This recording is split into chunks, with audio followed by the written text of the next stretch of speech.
Most people think they have a motivation problem. In reality, they have a strategy problem.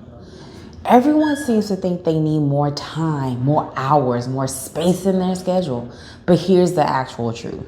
Time is rarely the problem. Design is.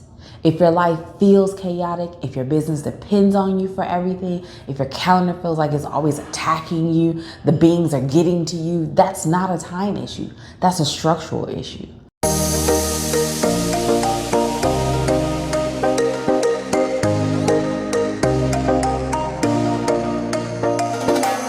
Let's start with the timeline. Society rewards busyness. The phrases, I'm overwhelmed, this is all consuming, this seems like a lot, have become part of our natural everyday verbiage. Like we say them all the time. And everybody's like, yes, me too. And we build community around overwhelm and anxiety and things like that. But when you look inside your business and you're trying to figure out, or inside your life and you're trying to figure out like, how do I get more time back? How do I regain more hours in my day? Oh, I wish there were more hours in my day. That's where we expose that there are actual structural problems with what you've been building. The foundation may be set, but step 1 and 2, the legs that are going up, the walls of that house are shaky. They got some straw in there. It ain't fully brick. We got to check that. Poor design creates constant friction. I'm talking about a business that depends on you for everything, for every decision, for every counteract, every email, everything that gets sent out is contingent upon you moving the needle or you actually doing the work. A calendar that is so non-conducive to offering you thinking time, to offering you a business day. I always tell clients every week there should be an office day, a day where you say, okay, between on this day, between this hours, I am solely focused on just business building. It's no payroll, no answering emails. It's just writing down vision, casting vision, putting vision into place so I can share with other people. But it is just business building. It is not the actual operations of the business. I'm also talking about revenue streams that require constant energy. If I constantly have to put into this thing, if I constantly can't get something else out of this, if I can't use Brittany's 1:14 ratio to get one piece of content and create 14 pieces out of it because I'm not repurposing that content, then I am causing myself friction. I am creating a life that does not feel conducive of the joy I know I'm supposed to have. You're creating decision fatigue. You're giving yourself that overwhelmed feeling. You're giving yourself no boundary within your time frame where your work life is spilling into your personal life, where everything feels like it's all jumbled. There's no space. There's no time to breathe. And that is that is the main issue with our structural growth. But my friend, strategists ask different questions. We start with questions like, what does my ideal week look like?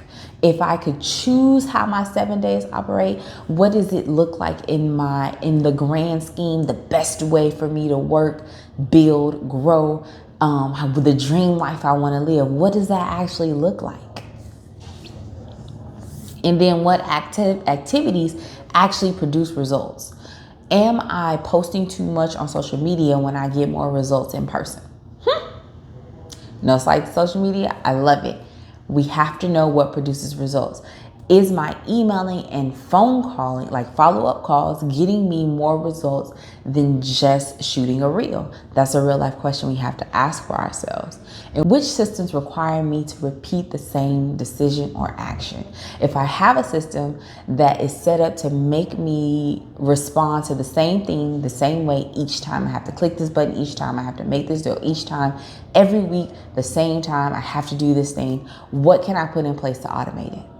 We have to answer those questions. We have to put that in place because we want to take it off our plate. We are tired of feeling overwhelmed. And what must exist before growth happens? This is where we get caught up, y'all. This is that prep work. This is where you prepare for your next level. This is where you do that implementation planning and that implementation preparing. So you know, I want this. And to get there, I gotta build this first. We're talking architecture over activity. a build out before actually doing the thing.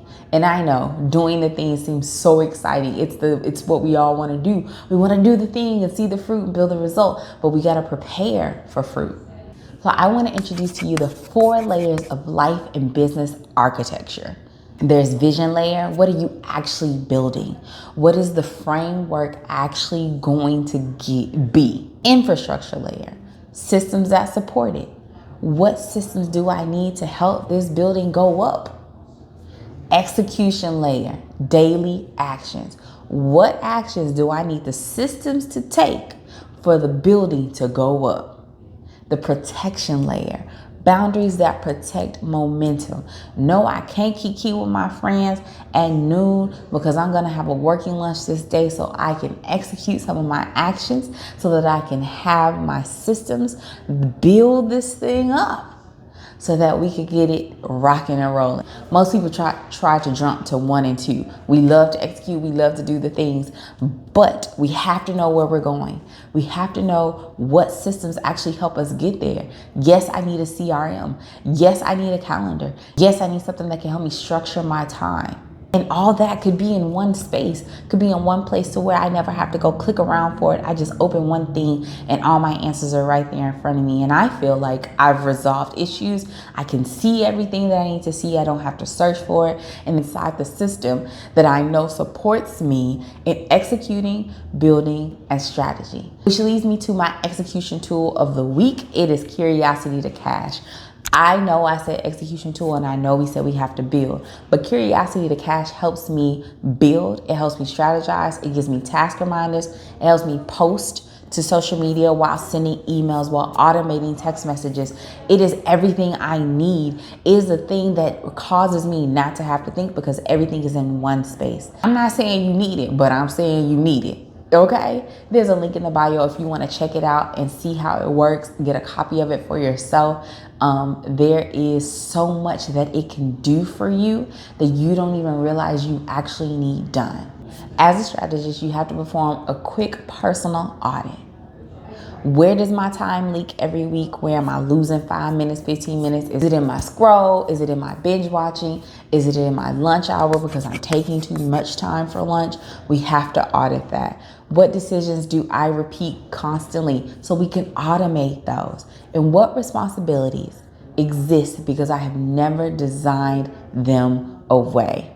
That's the key, y'all. What responsibilities exist because I have never designed them away? If I have not designed for someone to be able to come in and take on this job so that I can scale, so that I can move forward, as you go through your audit, I implore you to build out and write down these questions. Keep a journal. Let it be a weekly thing that you're measuring. Let it be a bi-weekly thing that you measure, that you keep up with, so you can see your own growth and your structure, and you can know, keep in mind and on track where you're growing. My friend, you don't need more hours. You need a life and a business designed for the results that you want.